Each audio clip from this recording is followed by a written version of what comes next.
আজকে বানাবো টক মিষ্টির আচার। হ্যালো এভরিওয়ান, আসসালামু আলাইকুম। কেমন আছেন সবাই? আশা করি সবাই ভালো আছেন। গতকালকে আমাদের গাছ থেকে আমার মা আম পাঠিয়েছে। এই আম দিয়ে আজকে মিষ্টি আচার এবং টক আচার বানাবো। এই তো প্রথমে আমগুলোকে ভালোভাবে পানি দিয়ে ধুয়ে নিলাম। খুব ভালোভাবে ধুয়ে নিতে হবে। আমের শরীরে যে কষ আছে, কষগুলো যেন ভালো করে পরিষ্কার হয়ে যায়। এখন আমি আমগুলো কেটে নিলাম। আমগুলো যেহেতু বড়, তাই একটা আমকে 4 ভাগ করে নিলাম। দেখুন আমগুলো প্রায় কিন্তু পেকেই গেছে।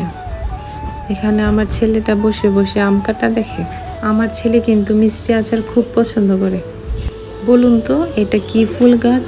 এটার নাম আমার জানা নেই। যদি জেনে থাকেন অবশ্যই কিন্তু কমেন্ট করে জানাবেন। টক আচার বানাতে সরিষা আর রসুন কিন্তু অবশ্যই লাগবে। এখানে 5 ফোড়নগুলো আমি ভালো করে ভেজে নিলাম। খুব অল্প আঁচে ভাজতে হবে, যেন ফোড়নগুলো না পুড়ে যায়। পুড়ে গেলে কিন্তু আচার তিতো হয়ে যাবে। এই যে দেখুন আমার 5 ফোড়ন ভাজা কিন্তু শেষ। এখন শুকনো একটা পাত্রে নামিয়ে নিতে হবে। এখন টেলে নিলাম শুকনা মরিচগুলো। অল্প হিটে এই মরিচগুলো ভাজতে হবে। খেয়াল রাখতে হবে কিন্তু যেন মরিচগুলো পুড়ে না যায়। এখন 5 ফোড়নগুলো আর মরিচগুলো ব্লেন্ড করে নিতে হবে। যাদের ঘরে ব্লেন্ডার নেই তারা কিন্তু পাটায় বেটে 5 ফোড়নগুলো গুঁড়ো করে নিতে পারেন। এখানে আমি সরিষা আর রসুনগুলো ব্লেন্ডার করে নিলাম। এই তো মিষ্টি আচারের জন্য প্রথমে লবণ আর একটু হলুদ দিয়ে দিলাম। এখন ভালো করে মাখাতে হবে।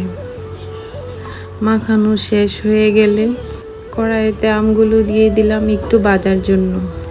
মিষ্টি আচার কে কে পছন্দ করেন আর টক আচার কে কে পছন্দ করেন অবশ্যই কিন্তু আমাকে কমেন্ট করে জানাবেন। এই তো এখন মিষ্টি আচারের জন্য আমার সবগুলো আম ভাজা শেষ। এখন সবগুলো আম একসাথে একটা কড়াইতে দিয়ে দিতে হবে। যেহেতু এটা মিষ্টি আচার, চিনির পরিমাণ বাড়িয়ে দিলাম। মিষ্টি আচারে চিনি বেশি লাগে। এই তো এখন চলে আসলাম টক আচার রেডি করতে। যেহেতু এটা টক আচার, তেলের পরিমাণটা একটু বেশি দিয়ে দিলাম। প্রথমে লবণ, হলুদের ফাঁকি দিয়ে দিলাম।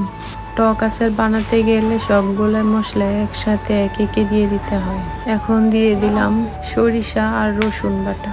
এখন সবগুলা একসাথে ভালো করে মিশিয়ে নিতে হবে।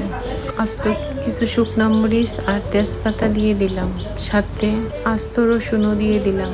যেহেতু এটা টক আচার, তাই চিনির পরিমাণটা অল্প দিতে হবে।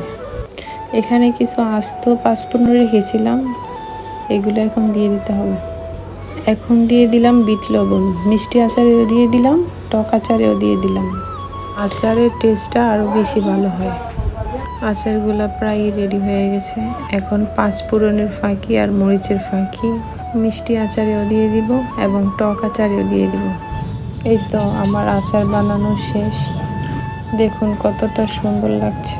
যাই হোক, ভিডিওটা এই পর্যন্তই। যদি ভালো লাগে অবশ্যই লাইক কমেন্ট করে পাশে থাকবেন। আল্লাহ হাফেজ।